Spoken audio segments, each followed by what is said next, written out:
Welcome back to your 5-Minute Football Fix. I'm Jeff Ellis. And I'm Steven Miranda for Friday, October 14th, 2011. Hey, Steven, you got the day right today. Thank you. Hulk Hogan has some big words for Tim Tebow. Hulkamania. A former Jets QB won't shut his big pie hole. And Dolphins wide receiver Brandon Marshall has some big plans for the second quarter of this weekend's match. Big plans. And finally, we're getting ready for London.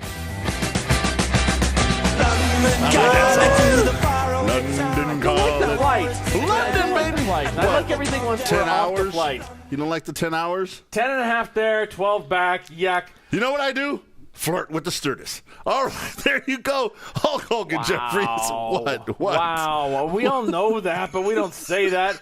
Hulk Hogan has some mighty powerful words for quarterback Tim Tebow. On ESPN Sports Nation, he came up with this little gem. Yeah, look at him. He's all like, with the Tim Tebow jersey. And he starts ripping it, and he goes crazy. He goes all Hulkamania. I'm going to try and go all Hulkamania for you right here. You ready? Here it is, Jeffrey. He says, oh, well, you know, Tim Tebow looks like my shadow at high noon, brother. He's like, you all know at the end of the day, Tim Tebow's legs, my arms are bigger than that. Well, Tim Tebow has smaller legs because he runs like a gazelle, and if you've noticed, Tim Tebow's arms are bigger than most people's legs. Well, he didn't say anything about it. And then he goes and he ends it up with, everybody wants to know what you're going to do, Tim Tebow, when the Hulkamania runs wild all over you. Why is Hulk Hogan talking, period? Why is he invited as a guest on a sports show? Why isn't he living in a trailer park somewhere in a van down by the river?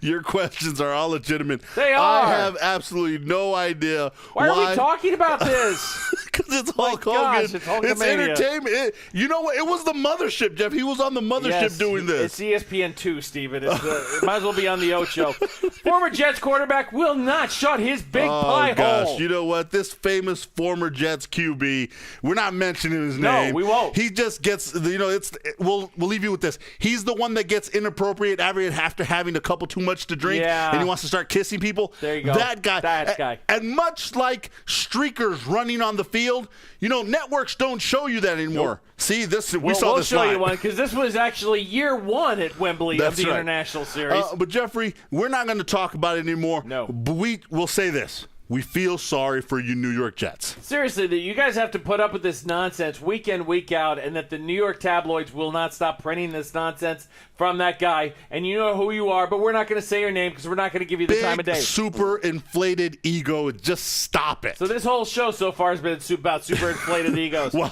which brings us to another one. Dolphins wide receiver Brandon Marshall.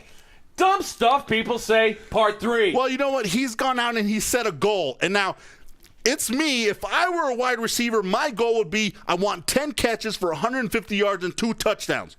That's a pretty good goal. I've got a better goal. I'm going to get ejected from the football game in the second quarter.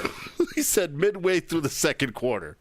How is that supposed to help your team? Your team, who's quarterbacking them this week, Steven? Matt Moore. You need to help him by getting open. You're the best wide receiving threat they have in the team. The other guy's name is Brian Hartline. The other thing is, this is moronic. You're tied for third with most drops in the league. Maybe you should focus catching the ball instead of making outrageous claims that you're going to get tossed midway through the second. Brandon, I have this for you.